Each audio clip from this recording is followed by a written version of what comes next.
আকাশে এখনো সূর্যের দেখা মেলেনি।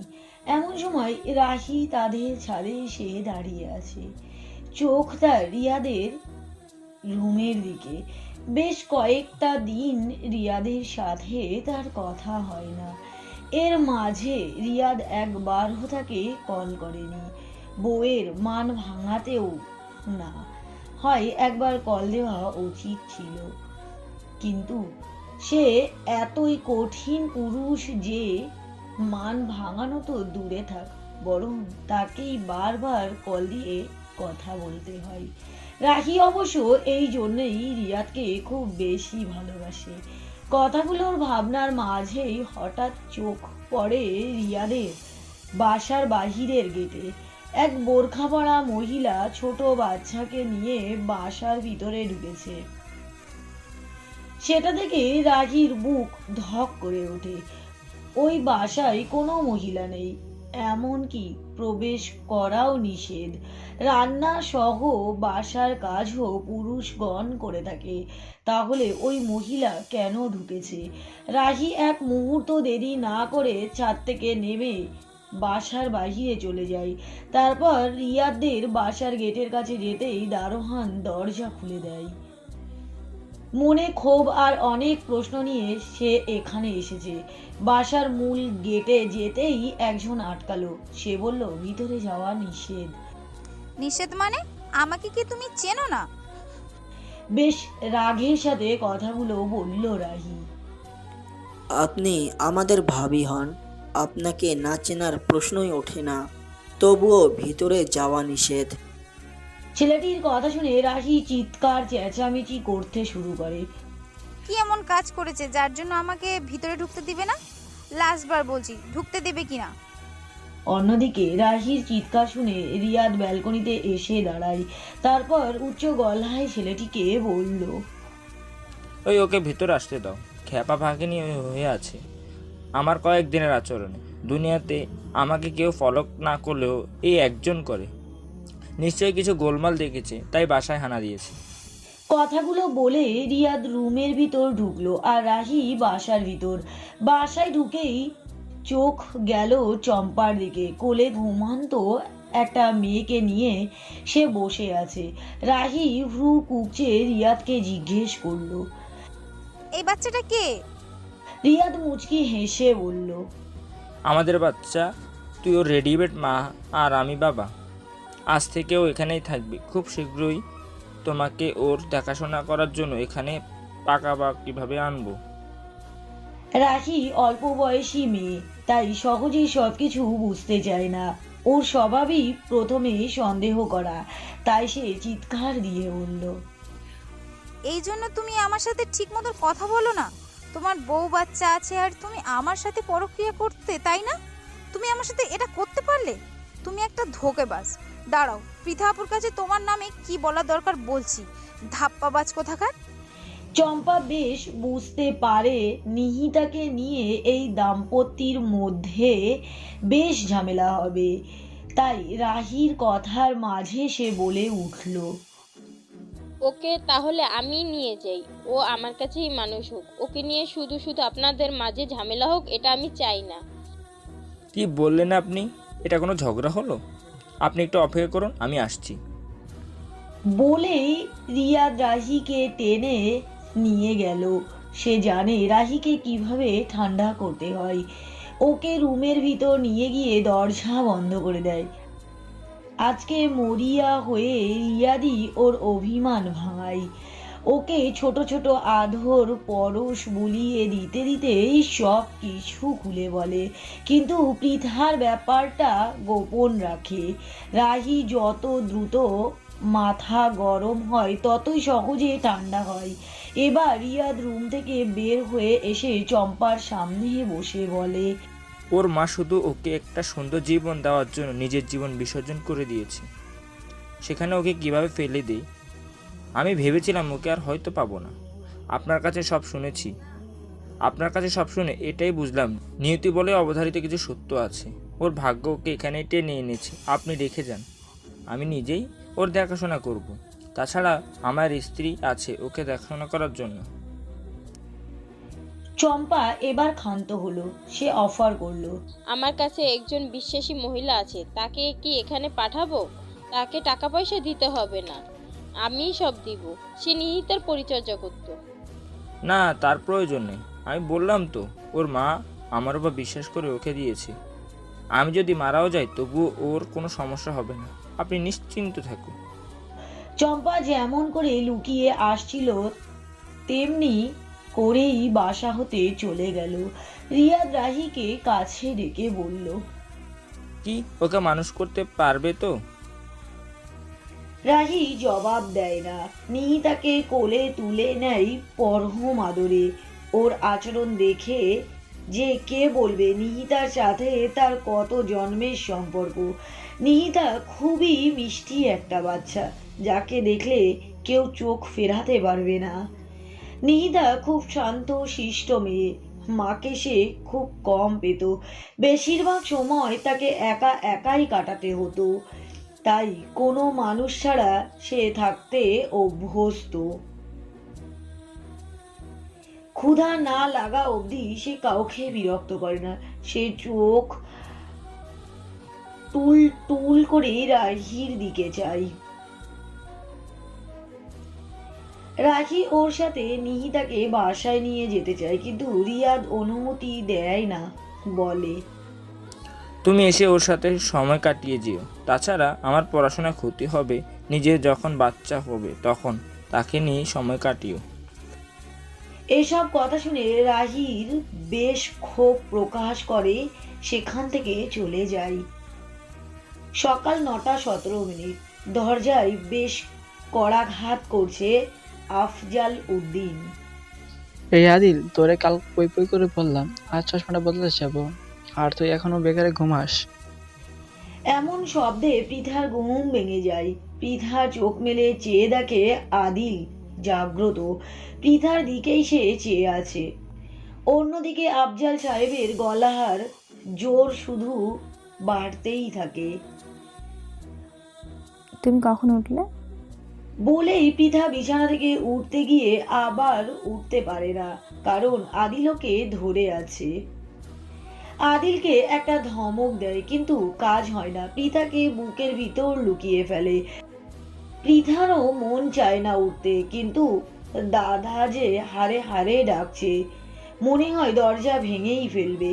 পৃথা বাধ্য হয়ে বলেই ফেললো, উনি ডাকছেন, শুনতে পাচ্ছ না? ওনার অভ্যাসই এভাবে আমার ঘুম ভাঙানো। একটু পর দাদি এসে তাকে নিয়ে যাবে, একটু অপেক্ষা করো। কথাগুলো বলে আদিল আরো পৃথাকে বুকের সাথে জড়িয়ে ধরে। পৃথা জোরে আদিলের পেটে চিমটি কাটে। আউচ বলে আদিল ওকে ছেড়ে দেয়। তারপর পৃথা দৃঢ় কণ্ঠে বলে, ফের যদি দেখেছি বড়দেরটাকে সাড়া না দিয়ে রোম্যান্স করো, তাহলে আমি কি জিনিস সেটা বুঝতে পারবে। যাও, উঠে ফ্রেশ হও। বলে পৃথা উঠে পড়ে। এ বউ না অন্য কিছু, শাসন ছাড়া কিছুই বোঝে না। ভালোবাসা তো দিবেই না, আমি যে একটু দিব সেটাও তার সহ্য হয় না। কথাগুলো বলে আদিল উঠে পড়ে বিছানা ছেড়ে।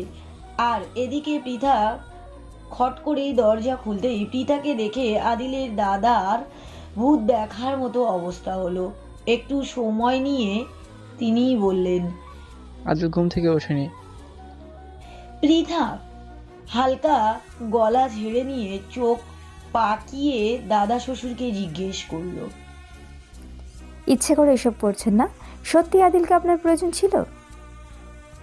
এমন তীক্ষ্ণ প্রশ্নের আফজাল সাহেব একটু থতমত খেলেন। বার কয়েক ঢোক চিপে বললেন, আলবাত ওকে আমার প্রয়োজন ছিল, না হলে এমনি ডাকছি। পৃথা ওনার সামনে কোমরে আঁচল বেঁধে তাকে পাশ কাটিয়ে বারান্দায় এসে উঁচু গলায় বলে উঠল, আদিল, ওনাকে এক্ষুনি বাইরে নিয়ে যাও তো। ওনার কাজ সেরে আজ তুমি ভার্সিটিতে যাবে। মাজেদা বেগম এসে আফজাল সাহেবকে ইচ্ছা মতো বকলেন। নাতের বিয়ে হয়েছে তবু ভিমরুতে ছাড়লো না তোমার।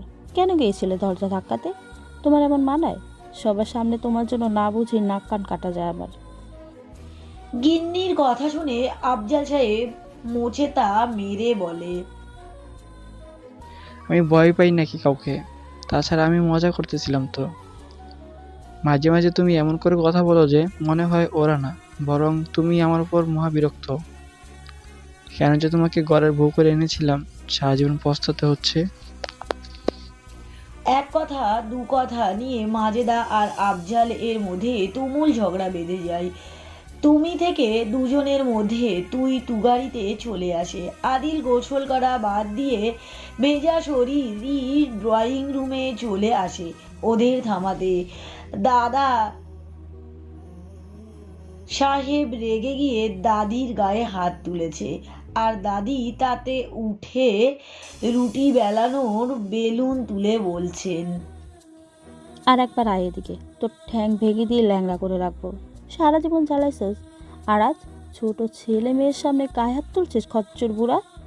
আমিও তোর ভাত খাচ্ছি, অন্য কে হলে তোর ভাত খাওয়া তো দূরে থাক, তোর মুখের দিকে চেয়ে থুতু ফেলবে না। পৃথার সামনে এত কিছু হওয়াতে আদিল ব্যাপক লজ্জা পায়। দাদিকে ঠেলে অন্যদিকে নিয়ে যায়, কিন্তু বুড়ো কম নাকি, সে কিছুতেই যাবে না। সে বুড়োকে শাসিয়ে বলল, আজ ছেলের কাছে নালিশ করবো তোমার নামে, ঘাট ধরে বাসায় পাঠিয়ে দিবে। এদের ঝগড়া দেখে পৃথার বেয়াক্কেল সেজে গেল। বুড়ো বয়সে যে কারো এত ঝগড়া করার এনার্জি থাকে সেটা এই দম্পতিকে না দেখলে বোঝাই যেত না। পৃথা জোরে একটা চিৎকার দিয়ে বলে, এই থামবেন আপনারা? বুড়ো বয়সে কি বিমরতি ধরেছেন? স্বামী স্ত্রীর সাথে ঝগড়াঝাটি হতেই পারে, কিন্তু সেটা বাইরের মানুষ জানবে কেন? আপনাদের কি আবার প্রাইমারিতে ভর্তি করে দিতে হবে শিক্ষার জন্য? আর একবার যদি একটু শব্দও শুনি তাহলে আদিল কি করবে আমি জানি না, আমি কিন্তু বহু কিছু করে ফেলবো। তুই কি করবি শুনি? চোখের জল মুছতে মুছতে মাজেদা বেগম প্রশ্ন করলো, কি আর করব? দুজনকে ব্যালকনিতে নিয়ে গিয়ে ধাক্কা মেরে নিচে ফেলে দেবো, আর সেটা সুইসাইড বলে চালিয়ে দিব। এক ধাক্কায় খেল খতম। বললেই হলো? এত সাহস তোমার? দেখাও তোমার সাহস। বেশ তার চিল্লের স্বরে কথাগুলো বলে উঠল আফজাল সাহেব। আমার সাহস দেখতে চান? আমি কথা বলি না, কাজে দেখিয়ে দিই। মাজেদা বেগম চুপ হয়ে গেলেও আফজাল সাহেব মোটেও দমানোর পাত্র না। তিনি ক্রুদ্ধ দৃষ্টিতে পৃথার দিকে চেয়েই বললেন, কথাটা কোনো মতে শেষ হতেই পৃথা তেড়ে এসে ওনাদের হাত ধরে টেনে ব্যালকনিতে নিয়ে গিয়ে একটা ধাক্কা দিতে যাবে এমন সময় উনি গ্রিল ধরে আম্মা বলে একটা চিকুর দিলেন। পৃথা তবুও চুপ থাকার মেয়ে নয়, বরং গলা চড়াও করে বলল, সবার সামনে অকারণে স্ত্রীর গায়ে হাত তোলা আপনার বেঁচে থাকার কোনো অধিকারই নেই। এতক্ষণ আদিল নীরব দর্শকের ভূমিকা পালন করছিল, কিন্তু পৃথার ব্যবহার লিমিট ক্রস হতেই ও এসে পৃথাকে ধরে ভিতরে আনলো। তারপর বেশ ধমক দিয়েই বলে উঠল, এসব কি শুরু করেছো? ওরা নিজেরাই নিজেদের ব্যাপারগুলো মিটিয়ে নেবে, তুমি কেন এসবের মধ্যে পড়ছো? পৃথা হাত ঝটকা দিয়ে আদিলের কাছ থেকে হাত ছাড়িয়ে নিয়ে বলল, উনি অকারণে স্ত্রীর গায়ে হাত তুলবেন কেন? ওনাকে মনে রাখা উচিত দাদি ওনার স্ত্রী হয়ে বাসায় এসেছেন, কোনো দাসী হয়ে নয়। শিক্ষার যখন এতই অভাব হয়েছে তখন তো এভাবেই তাকে শিক্ষা দেওয়া উচিত। পৃথার এমন কথা শুনে মাজেদা বেগমের ধৈর্যের বাঁধ আজ ভেঙে গেল। তার হয়ে এমন কথা বাণী কেউ শোনেইনি তার স্বামীকে। স্বামী তার গায়ে হাত তুললেই সবাই এগিয়ে এসে বিরোধ মেটায়, কিন্তু কেউ তার দোষ ধরে না। আজ এই মেয়েটা দোষ ধরেছে। তিনি এসে পৃথাকে জড়িয়ে ধরে চোখের পানি ছেড়ে দিয়ে বললেন, তুই আমার মা হয়ে বাড়িতে এসেছিস, কি আর বলবো। একটু কিছু হলেই অকারণে গায়ে হাত তোলার স্বভাব তার। সাথে সাথে পৃথা প্রতিবাদ করে বলল, এবার গায়ে হাত তুলতে এলেই হাত ভেঙে দিবেন। আর যদি না পারেন তাহলে আমাকে ডাকবেন, তারপর কি করতে হয় সেটা আমি দেখিয়ে দিব। এরপর দেখব আপনাকে কে কি বলে। আফজাল সাহেব নিজের রুমে গিয়ে ছেলেকে ফোন দেয়।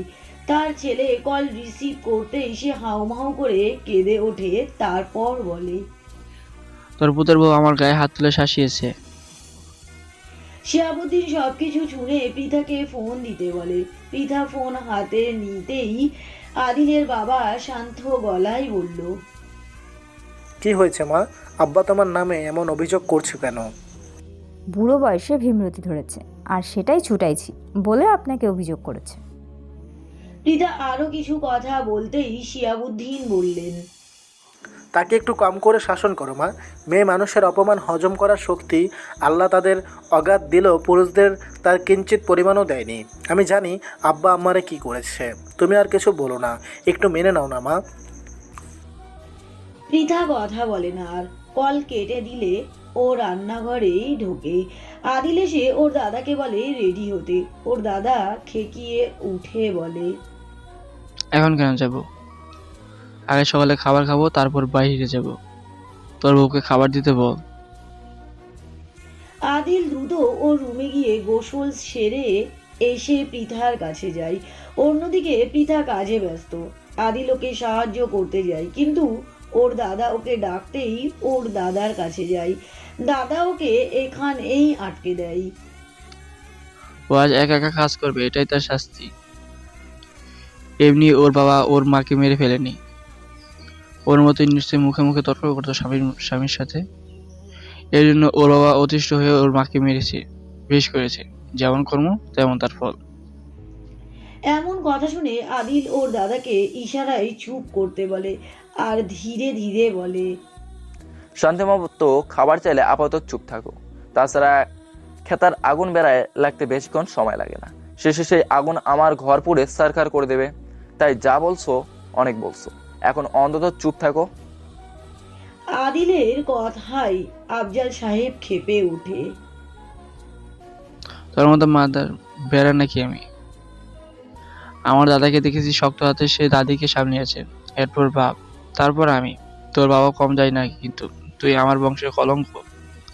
বউয়ের কথায় উঠিস আর বসিস, বংশের কুলাঙ্গার তুই একটা। বলতেই রান্নাঘর থেকে আটার বাটিটা সোজা ড্রয়িং টেবিলের উপরে এসে পড়ল। পুরো টেবিল সহ সবকিছু আটা মাখামাখি হয়ে গেল। আফজাল সাহেব ভয়ে লাফ দিয়ে চেয়ার ছেড়ে উঠে পড়লেন। তারপর স্টিলের কয়েকটা বাটি ফ্লোরে পড়ে। ঝনঝন শব্দে কানতালি ফেটে যাওয়ার উপক্রম হলো। কি হলো এসব বলতেই পৃথা রান্নাঘর থেকে বের হয়, নিজের রুমে চলে গেল। আফজাল সাহেব রেগে আরো কয়েকটা কথা শোনালো পৃথাকে। বাপ মা তুলে গালি দিল। পৃথা আর কোনো কথার জবাব দিল না। আদিলও কারো পক্ষ নিয়ে কথা বলতে পারল না। আফজাল সাহেব বাসা হতে বের হয়ে গেলেন, সাথে আদিলকেও নিয়ে গেল। ওর বাসা হতে বের হতেই মাজেদা বেগম পৃথার দরজায় ধাক্কা দিতে দিতে ডাকতে থাকে, এই মেয়ে দরজা খোল। তোর দাদা এত খারাপ মানুষ নয়, খারাপ হলে তার সাথে সংসার করতাম নাকি? একটু বয়সে নিজেই তোকে ডেকে এনে খাবার খেতে বসাবে। আমার মনে হয় কালোকে তোর বিষয় কেউ কিছু কান পড়া দিয়েছে, যার জন্য এমন করেছে। দরজা খোল মা। পৃথা রুমের ভিতর চুপ করে বসে থাকে। ওর মাকে নিয়ে কেউ কথা বললে ইচ্ছে করে তক্ষুনি তাকে মার্ডার করে ফেলে। দোষ করেছি আমি, আমাকে বকা দিবে। সেটা না করে মৃত মাকে নিয়ে কেন টানাটানি করবে? কথাগুলো মনে হতেই চোখ দিয়ে অঝরে পানি বইতে লাগলো। দুপুর 12:30। মাজেদা আর নাছিমা মিলে পুরো বাসা পরিষ্কার করতেই কলিং বেল বাজলো। নাছিমা গিয়ে দরজাটা খুলে দিতেই কর্তা বাবুকে দেখলো, তিনি দাঁড়িয়ে আছে। মাজেদা বেগমের কথা মিথ্যা ফেলেনি। আফজাল সাহেব ব্যাগ ভর্তি বাজার নিয়ে ড্রয়িং রুমে এসে সেটা রেখে আদুরে স্বরে বলে উঠল। আমার ছোট গিন্নি কই গেল? আগে দেখছি না যে, এখনই কি তার রাগ ভাঙেনি? মাজেদা ইশারা করে দরজার দিকে হাত তুলে দেখিয়ে দিল। আদিল কয়েকবার দরজা গিয়ে নক দেয়, কিন্তু দরজা খোলে না। দরজা না খোলায় সে দাদার কাছে এসে বসলো। এরপর কৌতুক স্বরে বলল, যেমনই রাগ উঠাইছো তেমনই গিয়ে ওর রাগ ভাঙা। আমি কিছু জানি না, সকালে আমার বউ যেমন ছিল তেমনই আমাকে ফেরত দাও। কথাগুলো বলে আদিল মুচকি হাসলো। সেটা দেখে ওর দাদা ভ্রু কুঁকচালো, তারপর বলল, মেয়ে পটাতে কায়দা লাগে বুঝলি? তোর যা হাব ভাব তাতে বউ 2 দিন টিকবে না। জীবনে কত মেয়ে পটালাম, আর তো আমার কাছে হাতের মোয়া। দাঁড়া দাঁড়া, আমি ওকে ডেকে আনছি। আফজাল সাহেব তার চেনা চরিত স্বভাবে শরীর দুলিয়ে পৃথার দোরগোড়ায় গিয়ে ঢোক দিয়ে বলল, ও গিন্নি বের হও, দেখো তোমার জন্য কত কি বাজার করে এনেছি। তখন রাগ উঠেছিল তাই 4টা কথা শুনিয়েছি। মাফ করে দরজাটা খুলো গো। গো আহা। গো আহা কই খুললো তোমার গিন্নি? মেয়ে পড়ানোর উস্তাদ নাকি তুমি? এই তোমার বিদ্যা? দাদি লিস্ট করো তো, সে তোমাকে ছাড়া আর কয়টা মেয়ের সাথে লাইন মেরেছে। আদিল চেয়ারে হেলান দিয়ে রাজকীয় ভাবে পায়ের উপর পা তুলে দাদার উদ্দেশ্যে কথাগুলো ছুড়ল। হারামজাদা, সকাল থেকে আমি সংসারে কীর্তন লেগে আছে, তার ভিতরে তুই সিংহাই ফু দিয়ে আগুন বাড়াচ্ছিস। বুড়ো হ, তারপর বুঝবি বউয়ের জ্বালা কি জিনিস। নতুন নতুন অবস্থায় বিয়ে করে এখন তো ফুরফুরাই থাকবি। খালি বরণ হতে দে, হাতে আমসত্ত্ব ধরিয়ে দিবে। আদিলকে শাসিয়ে কথাগুলো বলল তার দাদা। আমাকে শাসিয়ে কোনো লাভ নেই। দেখো তোমার আন্দরের বিবি দরজা খুললো কিনা।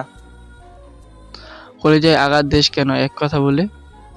এরকম দরজা খুলে দাও না। তোমার দরজা খোলার উপর আমার সম্মান। নাসিমা পর্যন্ত আমার ব্যর্থতায় হা হা করে হাঁটছে।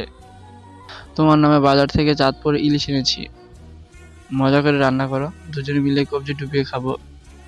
কিন্তু তার সমস্ত বাণী আজ বিফলে গেল। পিতার পক্ষ থেকে দরজা খোলা হলো না।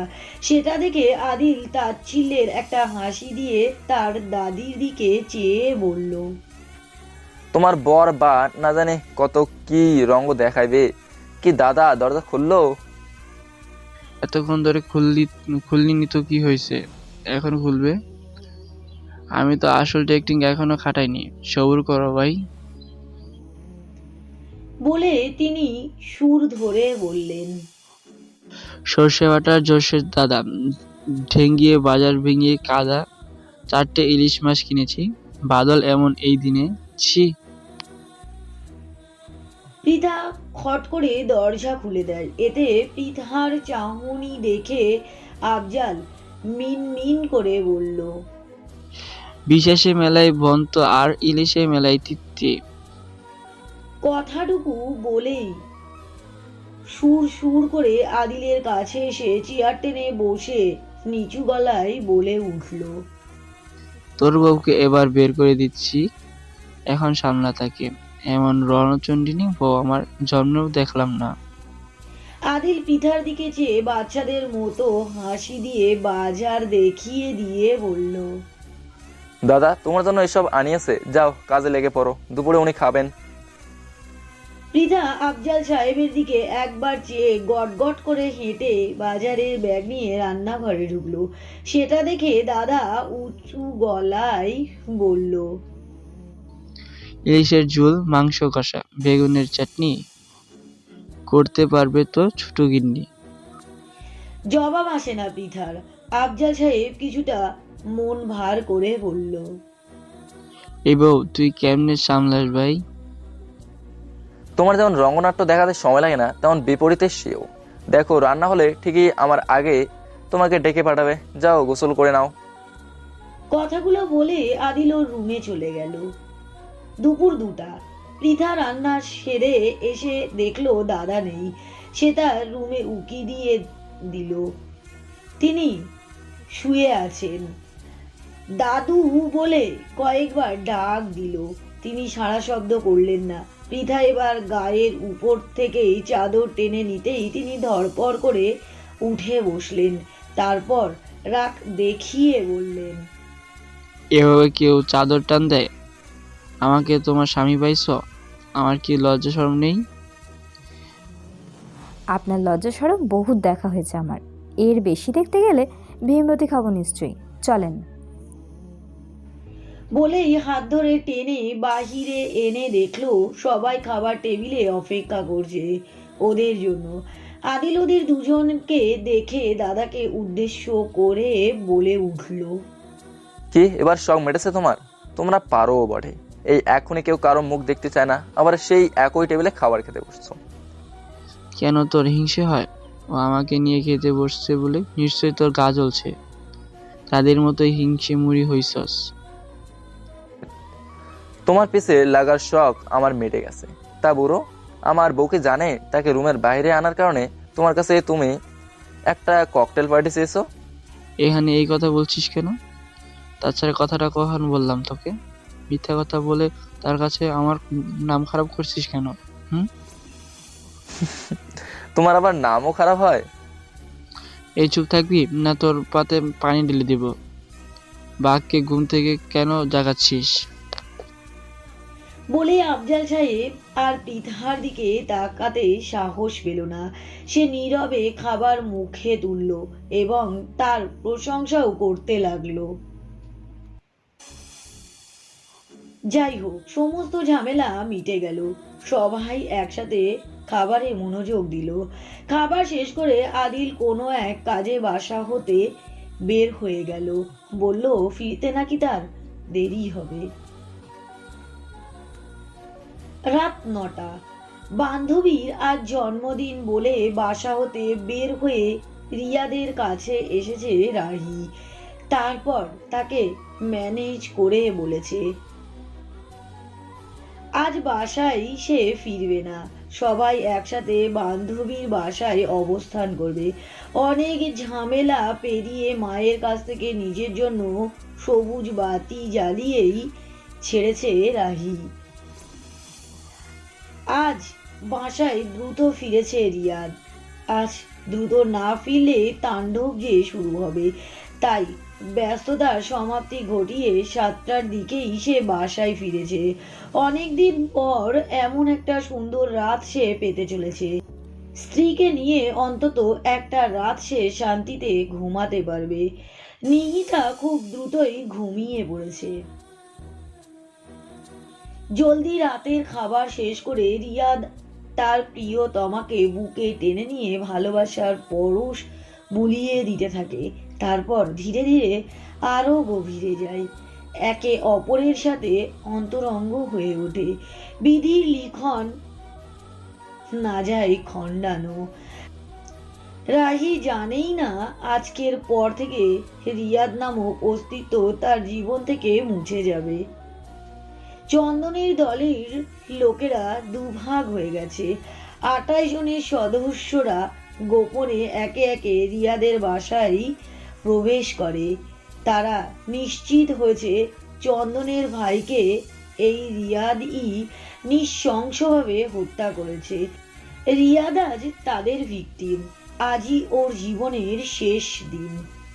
অপরদিকে অন্য দল আজ পুরো দিন আদিলকে ফলো করেছে। এই ছেলের সাথে গতকাল রিয়াদ মিট করেছিল। ছেলেটি ঢাকা শহরের স্থানীয় বাসিন্দা, তাই একে মারা আরো সহজ। তাছাড়া চন্দনের দলের ব্যাপারে রিয়াদ এই ছেলেকে অনেক কিছুই বলেছে। এতে নিজেদের সেভ করতে হলে এই ছেলেকে আরো আগেই মারা প্রয়োজন। পৃথা বারবার কল দিচ্ছে, তাই আদিল বাসায় ফেরার জন্য পা বাড়ায়। রাত 10টা বাজতে চলল। সিদ্ধার্থ, মেহেদি এবং আদিল একসাথে রাস্তায় হাঁটছে আর বিভিন্ন বিষয়ে গল্প করছে। তারা চৌরাস্তা পেরিয়ে অন্য রাস্তায় উঠতেই কোথাওতে বড় একটা ট্রাক এসে একসাথে তাদের ধাক্কা দেয়। রিয়াদ রাহিকে বুকে নিয়ে ঘুমাচ্ছিল। এমন সময় দরজায় টোকা পড়ে। এতে তাদের ঘুম ভাঙে না, কিন্তু মৃদু শব্দ থেকে আরো জোরে জোরে দরজায় কড়া নাড়ে। এমন শব্দ শুনে প্রথমে নিহিতা ঘুম থেকে জেগে ওঠে আর সে চিৎকার দিয়ে কান্না করে। সেটা শুনে রিয়াদের ঘুম ছুটে যায়। সে দ্রুত উঠে পড়ে, রাহিকে ছেড়ে দিয়ে নিহিতাকে কোলে তুলে নিয়ে ফ্লোরে হাঁটাহাঁটি করে আর তাকে আবার ঘুম পাড়ানোর চেষ্টা করে। তখন আবার জোরে জোরে দরজায় টোকা পড়ে। কে? রিয়াদ গলার আওয়াজ বাড়িয়ে দেয়। রাহি রুমে থাকার কারণে সে দরজা আর খোলে না, কিন্তু অন্যদিন ঠিকই দরজা খুলতো। রিয়াদের চিৎকার শুনে দরজায় নক করা থেমে যায়। রাহি এবার উঠে ঘুম কাতুরে শব্দে বলে ওঠে। রিয়াদ কথা বলে না। ওর মনে সন্দেহ হতে থাকে, কারণ রুমের লাইট হঠাৎ নিভে যায়, অথচ বাহিরে অন্যদের বাসায় ঠিকই লাইট জ্বলছে। সে রাহিকে দ্রুত বিছানা থেকে উঠতে বলে। রাহি বুঝতে পারে না তার সাথে কি ঘটতে চলেছে। অন্যদিকে রিয়াদ কাউকে ফোন করে, তার বাসার সামনে আসতে বলে। এবার জোরে জোরে দরজায় লাথি দেওয়ার শব্দ হতে থাকে। মজবুত দরজা হওয়ার কারণে প্রতিপক্ষ খুব একটা সুবিধা করতে পারে না। রিয়াদ যা বোঝার তা বুঝে গেছে, কোনো শত্রুদল হয়তো তার বাসার উপর ঘেরাও করেছে। সে বেশ দুশ্চিন্তায় পড়ে যায়। বাহিরে তার ছেলেরা আর ভিতরে প্রিয়তমা স্ত্রী। সে এখন কাদের বাঁচাবে?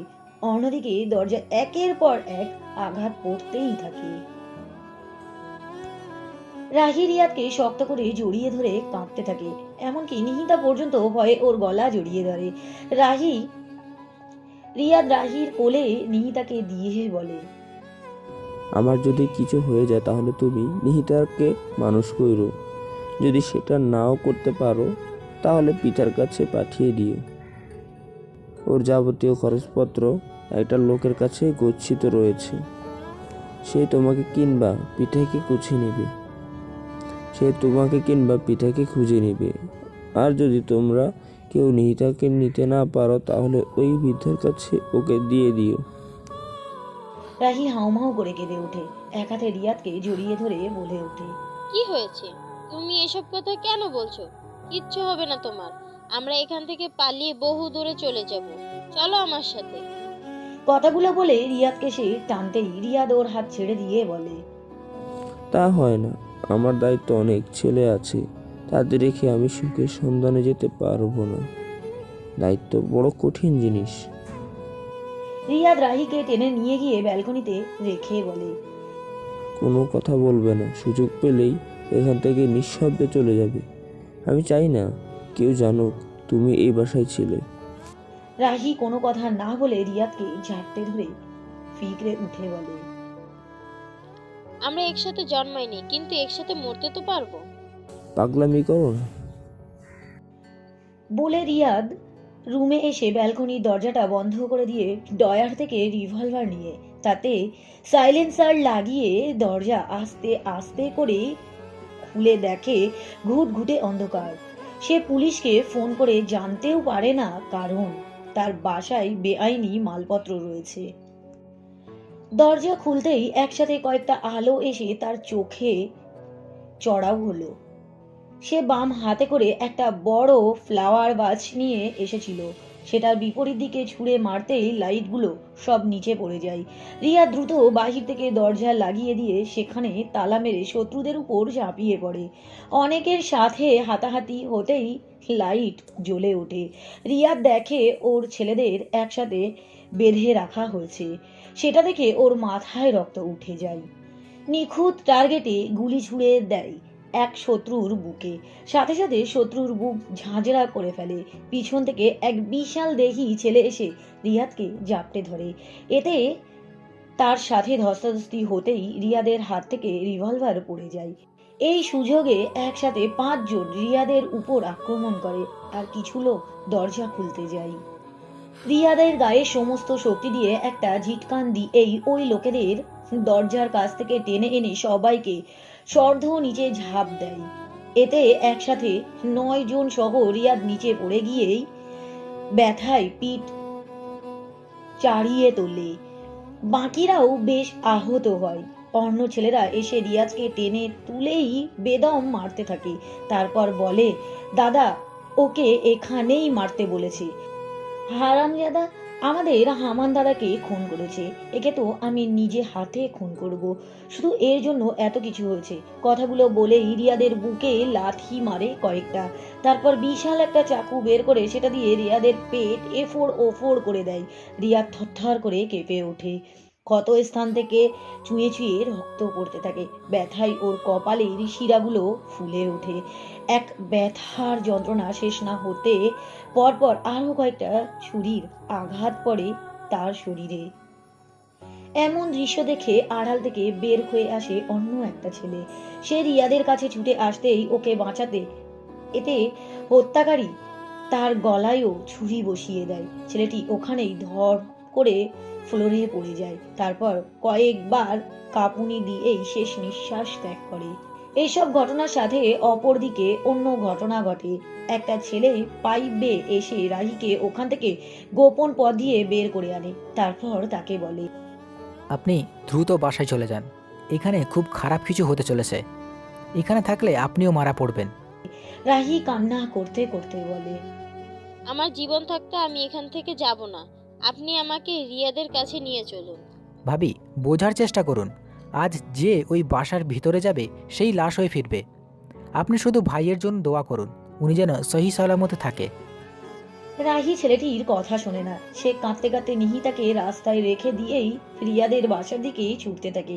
ছেলেটির সাথে সাথে ওকে ধরে ফেলে এবং মুখ চেপে ধরে বলে, চিৎকার দিয়ে না ভাবি, আশেপাশের মানুষ জেগে যাবে। ভাই যদি এটা সামাল না দিতে পারে তাহলে কোনো পথ নাই। মানুষ জানলে পুলিশ তাকে ধরবে, আর চন্দনের দল তো রয়েছেই। তবুও রাহি মানে না। ছেলেটির সাথে তার ধস্তাধস্তি শুরু হয়। যখন রাহি কোনো কথা মানছে না তখন ওকে নিয়েও ছেলেটি অন্যদিকে চলে যায়, কারণ রাহি এখানে থাকলে হয় সে মারা পড়বে, না হলে ফেঁসে যাবে, তার পুরো কেরিয়ার নষ্ট হয়ে যাবে। সেটা রিয়াদ কিছুতেই হতে দিবে না, তাই রাহিকে দ্রুত সরানোর হুকুম দিয়েছিল। অবশেষে রিয়াদের বাসায় নয়নের এন্ট্রি হয়। সে কিনা ছিল রিয়াদের বিশ্বস্ত লোক, কিন্তু সেই চন্দনের সাথে হাত মিলিয়ে সবকিছু ফাঁস করে দেয়, যার ফলাফল এই হত্যাকাণ্ড। সে এসে দেখে ফ্লোরে লাশ পড়ে আছে। এক এক করে সবাইকে দেখে বেঁধে রাখা ছেলেদের দিকে তাকালো। তারপর বাকি এই বন্দি ছেলেদের চোখ ও মুখের বাঁধন খুলে দিয়ে এমন ভয়ানক মৃত্যুর সাথে তাদের পরিচয় করিয়ে দিয়ে বলে উঠল, তারা বাঁচতে চায় না এভাবে মৃত্যু আলিঙ্গন করতে চায়। নয়নের কথা শুনে বাকি 7 জন ছেলে ভয়ে থরথর করে কাঁপতে কাঁপতে নিজেদের জীবন ভিক্ষা চায়। হেঁটে নয়ন খুশি হয়ে ওদের থেকে স্টাম্পে সই নিয়ে নিল, যাতে পরে এরা 2 নম্বরই করতে না পারে। তারপর তাদের ছেড়ে দিতেই ওরা জীবন নিয়ে সেখান থেকে চলে গেল। বিশ্বাসঘাতকই একজন বিশ্বাসঘাতককে ভালো রূপে চেনে। তোমার মৃত্যুর জন্য একমাত্র তুই দায়ী বলে নয়ন 3টা বডি নিয়ে সেখান থেকে চলে গেল। আর যাওয়ার সময় ওর দলের ছেলেদের বলে গেল ছোটখাটো বোমা বিস্ফোরণ করতে ওই বাসা, যাতে সমস্ত দোষ রিয়াদের উপর চাপে। সে এখানে অবৈধ সাম্রাজ্য গড়ে তুলেছিল। বোমা বানানোর কারণে অসাবধানতায় সেটা বিস্ফোরণ ঘটেছে। পৃথা বারবার আদিলকে কল দেয়, কিন্তু এবার তার ফোন বন্ধ দেখায়। একটু আগেই তো কল ঢুকছিল, কিন্তু এখন বন্ধ কেন? সে বারবার ট্রাই করে, কিন্তু ফোনে কল ঢোকাতে সক্ষম না। বুকের ভিতর ভয় আর রাগে সে জর্জরিত হতে লাগলো। অন্যদিকে পিছনে ট্রাক আসার শব্দ শুনেই সিদ্ধার্থ শুধু একবার তাকানোর সুযোগ পায়। তারপর ট্রাক ধাক্কা দেওয়ার আগেই সিদ্ধার্থ আদিল আর মেহেদিকে ধাক্কা দিতে সক্ষম হলেও নিজে সেখান থেকে রক্ষা পায় না। আদিল বেঁচে গেলেও মেহেদির ডান পা ব্যাপকভাবে ক্ষতিগ্রস্ত হয়, আর সিদ্ধার্থ ট্রাকের সাথে বাড়ি খেয়েই দূরে ছিটকে পড়ে যায়। সাথে সাথে ট্রাক দ্রুত গতিতে সেখান থেকে চলে যায়। আদিল ভাবতেও পারেনি রাস্তায় চলাচলে সমস্ত নিয়ম মানা সত্ত্বেও ট্রাক এইভাবে ধাক্কা দিতে পারে। আদিল আর মেহেদি একসাথে চিৎকার দিয়ে ওঠে। মেহেদি ওর কাছে না যেতে পারলেও আদিল দৌড়ে সিদ্ধার্থের কাছে যায়। এই সিদ্ধার্থ, সিদ্ধার্থ! বলেই বারবার ওকে ঝটকায়, কিন্তু সিদ্ধার্থের তখন কথা বলার মতো অবস্থা ছিল না। মাথা ফেটে গলগল করে রক্ত বেরিয়ে রাস্তায় এবং ওর শরীর ভিজে যাচ্ছিল। জীবনের চেয়ে কিছুই নেই দামি, সেই জীবন ওদের জন্য বিসর্জন দিল আজ সিদ্ধার্থ। আদিল কি করবে তখন? ওর কোনো সেন্স থাকে না। ও পাগলের মতো শুধু ওর সাথে কথা বলার চেষ্টা করতে থাকে। মেহেদি চিৎকার করে বলে, ওকে কোনো হসপিটালে নিয়ে যা আদিল, আর বেশি দেরি করিস না ভাই। ততক্ষণে অনেক লোকের ভিড় জমেছে রাস্তার পাশে। আদিল ওকে কোলে তুলে নিয়ে আশেপাশে তাকায়, তারপর ওকে নিয়ে দৌড়ে কাছে একটা প্রাইভেট হাসপাতালে নিয়ে যায়। ঢাকা শহরে যেখানে সেখানে এসব প্রাইভেট ক্লিনিক থাকার কারণে এটা সম্ভব হয়। রক্তাক্ত সিদ্ধার্থকে যখন ওটির ভিতরে নিয়ে যাওয়া হয় তখন সে আদিলের হাত শক্ত করে ধরেছিল। আদিলের হাত থেকে যখন সিদ্ধার্থের হাত ছাড়িয়ে নিয়ে যাওয়া হয় তখন আদিল অনুভব করলো ওকে হয়তো আর ফিরে পাবে না। সিদ্ধার্থ আর ওদের মাঝে ফিরে আসবে না। আদিল হাঁটু মুড়েই ওখানে বসে কাঁদতে লাগে। আদিলের জানা ছিল না এই হাসপাতালে ত্রিধাও কাজ করে। সে তার ইন্টার্নশিপ শেষ করে এখানে জয়েন্ট করেছে খুব জটিল সমস্যা নিয়ে। একজনকে অ্যাডমিট করা হয়েছে বলে এক নার্স তাকে ডেকে ওটির দিকে নিয়ে যায় দ্রুত। ওটির দরজায় আদিলকে ক্রন্দনরত অবস্থায় দেখে সে থেমে যায়। নার্সকে ভিতরে যেতে বলেই আদিলের পাশে দাঁড়িয়েই ওর ঘাড়ে হাত দিয়ে বিস্ময়ের সাথে জিজ্ঞাসা করে, এই আদিল, তোর কি হয়েছে? এখানে কেন তুই? আর তোর এই অবস্থা কেন? আদিল ফিরে তাকায় ত্রিধার দিকে। ওকে দেখে ওর অবস্থা আরো নাজেহাল হয়। কি করে বলবে সিদ্ধার্থ এখানে মৃত্যুর সাথে পাঞ্জা লড়ছে, তবুও সে কোনো মতে হাত দিয়ে ওটির দরজার দিকে ইশারা করে বলে ওঠে সিদ্ধার্থ। তারপর আর কিছু বলতে পারে না। ত্রিধার মাথার উপর আকাশ ভেঙে পড়ে। ছ্যাঁত করে প্রাণ পাখি বের হয়ে যাওয়ার উপক্রম হয়। সে ছুটে যায় ওটির ভিতর। ডাক্তারগণ ততক্ষণে শল্য চিকিৎসার ব্যবস্থা শুরু করে দিয়েছে। অচেতন সিদ্ধার্থের মুখে অক্সিজেনের মাস্ক পরানো হয়েছে। ত্রিধা ওকে ওই অবস্থায় দেখে একদম স্থির হয়ে যায়। এটা কিভাবে হলো? তার চোখে বৃষ্টি নামহার জানান দিল। সে দ্রুত মনকে শান্ত করে ড্রেস পরে তার সিনিয়র ডাক্তারদের সাথে যোগ দেয়, কারণ ঘুণাক্ষরেও যদি কেউ টের পায় সিদ্ধার্থ ত্রিধার ব্যক্তিগত কেউ, তাহলে তার বদলে অন্য একজনকে ডাকা হবে। নার্সগণ ভিতরে হতদন্ত হয়ে ওর শরীরের ব্লাড মুছছিল। ত্রিধাকে দেখে ডাক্তার আহসান চাপা গলায় বললেন, এখানে একজন সিরিয়াস রোগী এসেছে আর আপনি এত দেরিতে আসলেন কেন? আপনার কি দায়িত্ববোধ বলে কিছু নেই? এখনই এই অবস্থা আরো উপরে উঠে গেলে কি করবেন? বলেই ত্রিধা সিদ্ধার্থের কাছে যায়। ওর ধৈর্যের বাঁধ ভেঙে যাওয়ার উপক্রম। ডাক্তার আহসান বলে ওঠেন, পেশেন্টের খাদ্যনালী ছিঁড়ে গিয়েছে, তাছাড়া আরো অনেক সমস্যা, বাঁচার সম্ভাবনা খুবই কম। এই কথা শুনে ত্রিধার চোখ দিয়ে টপ টপ করে অশ্রু পড়তে থাকে। হ্যাঁ, সিদ্ধার্থের অবস্থা তখন খুবই খারাপ। ওর আর তেমন রেসপন্স পাওয়া যাচ্ছিল না। ধীরে ধীরে ঘাতক মৃত্যুর পথযাত্রীতে পরিণত হচ্ছিল সে। এক নার্স দ্রুত ইলেকট্রিক শক দেওয়ার জন্য যন্ত্রপাতি আনতে ত্রিধা সেখানে জেল লাগাতেই ডাক্তার আহসান নিজ দায়িত্বে সিদ্ধার্থের বুকে পাম্প করতে থাকে, কিন্তু এতে কিছুই হয় না। ত্রিধা দ্রুত ইলেকট্রিক শক দেওয়ার জন্য এগিয়ে যায়। প্রথমবার শক দেওয়াতেই সিদ্ধার্থের পুরোপুরি শরীর ঝিঁকড়ে ওঠে, কিন্তু দুইবারে আর রেসপন্স পায় না। ত্রিধার মন মানছে না। সে আবার শক দেওয়ার জন্য হাত বাড়াতেই ডক্টর আহসান ওর হাত ধরে ফেলে। তারপর নার্সদের ইশারা করে মুখের পাইপলাইন খুলে ফেলতে বলে। ত্রিধা এবার চিৎকার দিয়ে বলে ওঠে, স্যার স্যার স্যার আপনি বুঝতে পারছেন না কেন? ওর আরো চিকিৎসা দরকার। কথাগুলো বলেই ও আবার সিজারের মুখে পাইপলাইন স্থাপন করতেই নার্সরা ওকে ধরে ফেলে। ওরা বুঝতে পারছে না এই নূতন ডাক্তারটি কেন এমন উন্মাদের মতো বেপরোয়া হয়ে উঠেছে। ত্রিধা নার্সদের ঝিটকে ফেলে দিয়ে সিদ্ধার্থকে জড়িয়ে ধরে ওটির ভিতরেই কান্না করতে লাগলো। তুমি এইভাবে আমাকে মাঝপথে রেখে চলে যেতে পারো না। এমন হওয়ার তো কোনো কথা ছিল না। তুমি আমার কাছে ফিরে এসো। তোমাকে ছাড়া আমি অপরিপূর্ণ।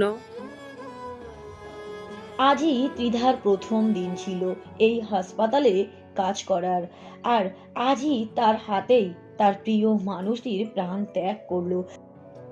যাদের ভিতর 9 বছরের রিলেশন ছিল, ভিতরের 9 বছরের রিলেশন ছিল।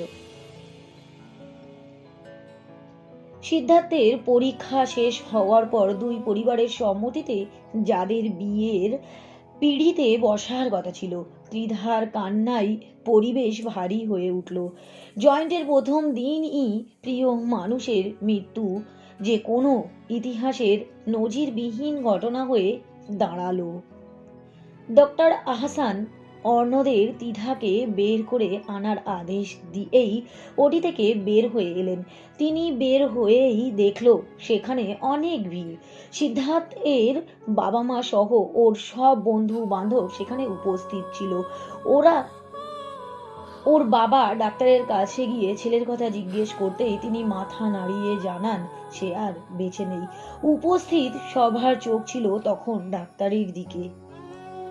মেহেদির পা ব্যান্ডেজ করা অবস্থায় চেয়ারে বসেছিল। ও জোরে জোরে কাঁদতে লাগলো, আর আদিল দৌড়ে ওটির ভিতর চলে গেল। ওর এমন পাগলামি দেখে কিছু ওয়ার্ড বয় তাকে থামাতে পিছু নিল। আদিল গিয়ে দেখলো ত্রিধার সাথে একটা নার্স ধস্তাধস্তি চলছিল। সে কাঁদতে কাঁদতে বলছিল, আমাকে ওর কাছে থাকতে দাও, ওর কাছে যেতে দাও। আদিল সেদিকে মনোযোগ না দিয়ে সিদ্ধার্থের মুখের উপর থেকে কাপড় সরিয়ে দেখলো নিথর দেহ নিয়ে চিরদিনের মতো ঘুমের দেশে হারিয়ে গেছে সে। আদিল ওকে তুলে বুকের সাথে জড়িয়ে ধরে প্রলাপ বকতে লাগলো, এই সিদ্ধার্থ, সিদ্ধার্থ, এই তুই আমাদের ছেড়ে কোথায় যাবি বল? একসাথে আমরা এসেছি, খেলেছি, বেরিয়েছি, আর আজ তুই আমাদের ছেড়ে চলে যাবি? এটা তো আমি মানতে পারবো না। আমাদের পরীক্ষা শেষে তোর বিয়ের কত পরিকল্পনা করেছি, সেগুলো পূর্ণ না হতে কিভাবে তোকে আমরা যেতে দিতে পারি? আল্লাহ এত বড় শাস্তি আমাদের দিতে পারে না। তুই সবার ভ্রান্ত ধারণাগুলোকে মিথ্যায় প্রমাণিত করে উঠে পর দোস্ত, তোকে ছাড়া আমাদের চলবে না। তুই এখানে, তোকে রাখবো না আমি, তোকে নিয়ে আমরা বাসায় যাব। সবাই বললেই নাকি হলো তুই মা? রাহা শব্দটা আর বলতে পারে না আদিল। কান্নায় ওর চোখে অঝরে পানি পড়তে থাকে, আর ত্রিধা তো একদম নিঃশব্দ হয়ে গেছে। হত্যাকারী কল্পনাও করতে পারবে না তাদের জন্য আদিল ঠিক কি মৃত্যুর পরিকল্পনা করে রেখেছে। রাতের বয়স বাড়ছে, তার সাথে পাল্লা দিয়ে শীতের প্রকোপও বেড়েই চলেছে। বাতাসের মাঝেও একটা চাপা কান্না ভেসে আসছিল। শব্দটা হু হু করে নয়নের কানে আঘাত করছে। অপরাধ বোধে নয়নের চোখের অশ্রুজল ওর মনের সাথে বিদ্রোহ করছিল, কিন্তু করার কিছুই নেই। পরিস্থিতি এমন জায়গায় পৌঁছে গিয়েছিল যেখানে রিয়াদকে হত্যা করা ছাড়া এর কোনো সমাধান সে খুঁজে পায়নি। এসব কথা ভাবতে ভাবতে নির্জন একটা স্থানে এসে গাড়ি থামাতেই গাড়ির কাছে 6 জন ছেলে দৌড়ে এসে দাঁড়ালো। তারা সব আগে থেকেই প্রস্তুত করে রেখেছিল। ওরা লাশ তিনটেকে নামিয়ে দূরে একটা গর্তের কাছে নিয়ে গেল। সেখানে গভীর একটা গর্ত খুঁড়ে রাখা হয়েছিল। 3টে বডি সেখানে ফেলে দেওয়া হলো। তারপর খোয়া, সিমেন্ট, বালির মিশ্রণে মশলা তাদের উপর ঢালা হলো। এরপর ওখানে ভালো করে মাটি চাপা দিয়ে সেখান থেকে চলে গেল। এই লোকগুলো নিখুঁত কাজ করতে বেশ পটু। নয়ন ফোন বের করে চন্দনকে কল করে সব জানায়। ফোনের ওপাশ থেকে গম্ভীর গলায় শুধু শব্দ শোনা গেল, আর নয়ন খোলা চোখে মুক্ত আকাশের দিকে চেয়ে তারাদের মাঝে আপন তারাকে খুঁজতে চোখ দুটিকে ব্যস্ত রাখল। আদিল যখন সিদ্ধার্থকে নিয়ে প্রলাপ বকছিল তখন ত্রিধা এসে ভয়ানক একটা কাণ্ড ঘটিয়ে ফেলে। সে উঠে গিয়ে আদিল এর কলার খামচে ধরে ওকে ওর দিকে ফিরিয়েই কষে একটা থাপ্পড় মেরে চিৎকার দিয়ে বলে উঠল, তুই থাকতে ও মারা গেল কিভাবে? ওকে প্ল্যান করে মেরেছিস। তোর বউয়ের সাথে সেদিন একটু কথা বলেছিল বলে তোর সহ্য হয়নি, তাই না? এই জন্য প্ল্যান করে আমার সিদ্ধার্থকে আমার কাছ থেকে কেড়ে নিলি। আমি তোকে কোনো দিনও ক্ষমা করব না। আমি যেমন আমার সিদ্ধার্থকে পাইনি, তুই তেমন তোর প্রিয় মানুষকে খুব শীঘ্রই হারাবি। তারপর বিচ্ছেদের কি কষ্ট তখন বুঝবি। এমন কথা শুনে আদিল স্তব্ধ হয়ে যায়। ওর হাত থেকে সিদ্ধার্থের হাত বেঁধে পড়ে যায়। ত্রিধা বেদনা বিধুর বাক্য বায়ন ওর বুকে একের পর এক আঘাত করে। চোখের পানি দিয়ে সে শুধু তার অক্ষমতা প্রকাশ করল। অন্যদিকে মৃত বডি মর্গের উদ্দেশ্যে নিয়ে যাওয়া হয়, আর ত্রিধা একের পর এক অভিযোগ করতে থাকে আদিলের নামে। সিদ্ধার্থ মারা গেল, তাহলে তোরা দুজন কিভাবে এত নিখুঁত ভাবে এই মৃত্যু মুখ থেকে বেঁচে ফিরে আসলি? আমাকে কি বোঝাতে চাস? এটা স্বাভাবিক মৃত্যু? ওকে একদম স্পর্শ করবি না। তোদের মুখ দেখতে আমার ইচ্ছা হচ্ছে না। চোখের সামনে থেকে চলে যা বলে আবার কেঁদে ওঠে ত্রিধা।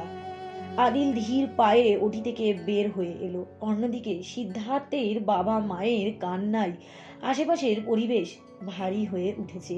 একমাত্র ছেলে হারানোর যে কতটা কষ্টকর তা বোঝানোর দায়। তার উপর এমন বয়সে অকাল মৃত্যু। কোনো বাবা মাই ধৈর্য ধরে থাকতে পারবে না। হসপিটালের সমস্ত সমস্যার সমাধান করে ভোরের আলো ফোটার পরে সিদ্ধার্থকে ওদের বাসায় নিয়ে যাওয়া হয়। ত্রিধা পুরো পাগলের মতো আচরণ করতে থাকে।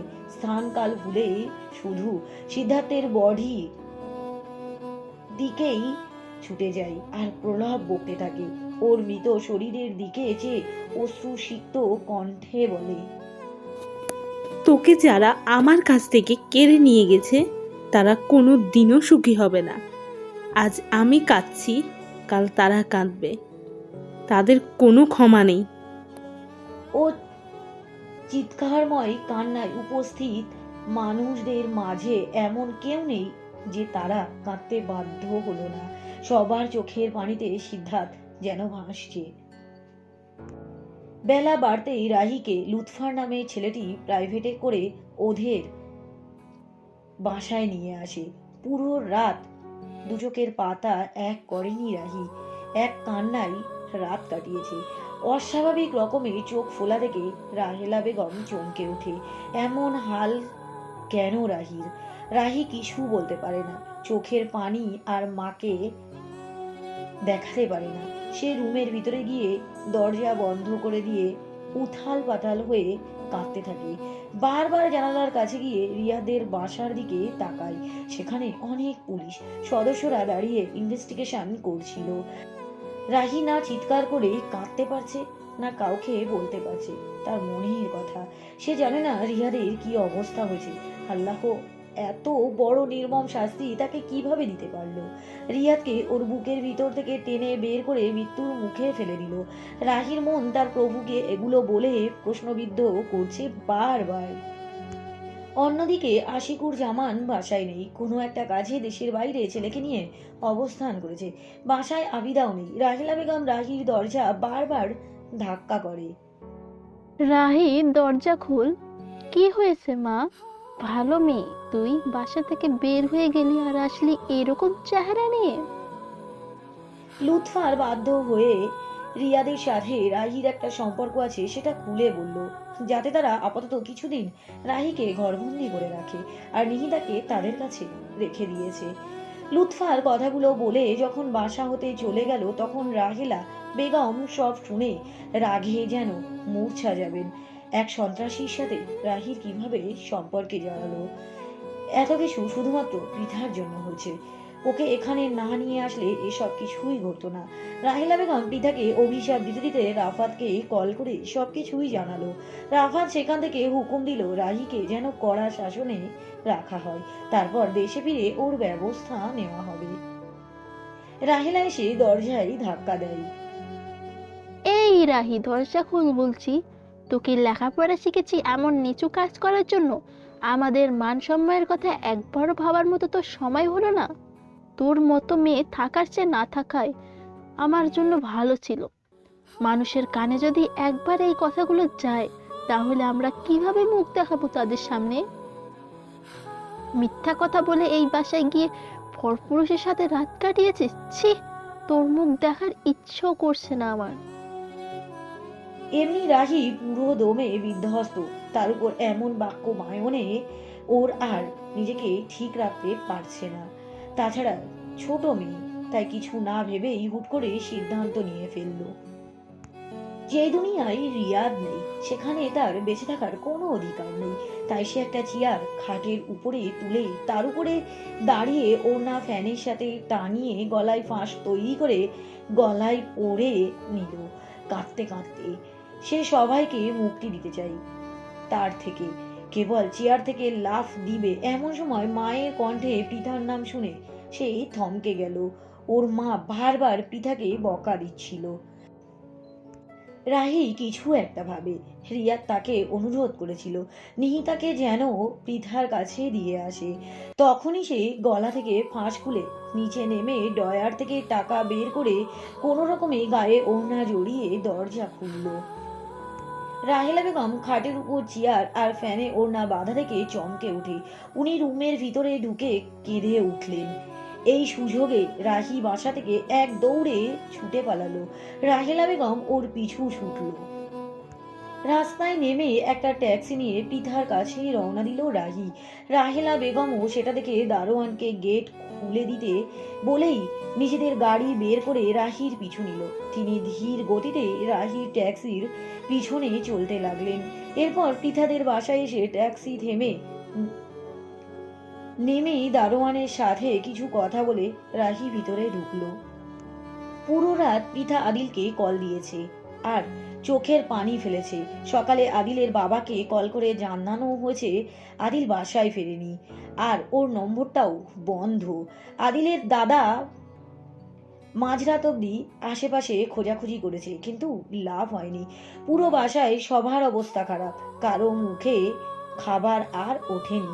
শিয়াবুদ্দিন সবকিছু শোনা মাত্রই তখনই বাসা হতে ঢাকার উদ্দেশ্যে রওনা দিয়েছেন। পৃথা নিজের রুমে বসে নিঃশব্দে কান্না করছে। কলিং বেলের শব্দ শুনে মাজেদা বেগমের চোখ চকচক করে উঠল। সে দৌড়ে গিয়ে দরজা খুলে দেয়। অন্যদিকে পৃথাও এসে ওর দরজায় দাঁড়ায়। তারা রাহিকে দেখে অবাক হয়। রাহি কাউকে কোনো কথা বলার সুযোগ না দিয়ে পৃথার কাছে দৌড়ে গিয়ে ওকে জড়িয়ে কাঁদতে থাকে। বিপদের উপর বিপদ। পৃথা বুঝতে পারে না রাহি কাঁদছে কেন। রাহি পৃথাকে নিয়ে রুমে যায়, তারপর সবকিছু খুলে বলে। সেটা শুনে পৃথা একেবারেই চুপ হয়ে যায়। নিঃশ্বাস ভারী হয়ে আসে ওর। দহন যন্ত্রণা ওকে কুড়ে কুড়ে খেতে লাগলো। একদিকে আদিলের খোঁজ নেই, অন্যদিকে রিয়াদ বেঁচে আছে না মরে গেছে আল্লাহই ভালো জানেন। এমন সময় আবার কলিং বেল বাজে। মাজেদা বেগম ভাবলো আদিল না হয় ওর বাবা এসেছে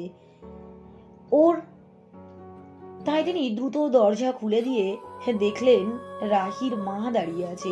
বহুদিন পর রাহির মাকে দেখলেন তিনি। রাহেলা বেগম ঝড়ের বেগে ভিতরে ঢুকে দরজা বন্ধ করে চেঁচিয়ে উঠলেন রাহির নাম ধরে। রাহি ভয়ে উঠে গিয়ে দরজা বন্ধ করে পিতাকে জড়িয়ে ধরে কাঁদতে থাকে। ওই দেখে রাহেলার কথা থামে না। সব দোষ পৃথার। ও আমার সংসারটাকে শেষ করে ছাড়লো, অথচ রাহির সাথে তার দেখো পিঠা ওদের বাসায় যাওয়ার আগেই।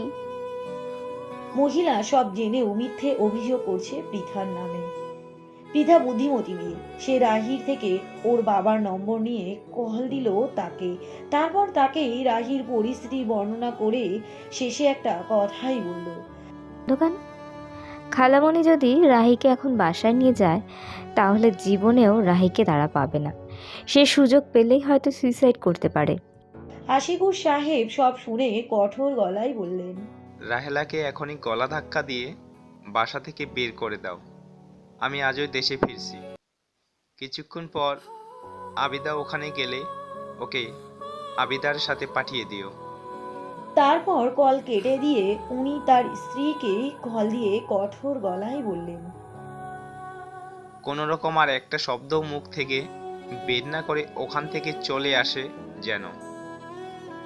রাহির মা ফুঁসতে ফুঁসতে বাসা হতে বের হয়ে গেল।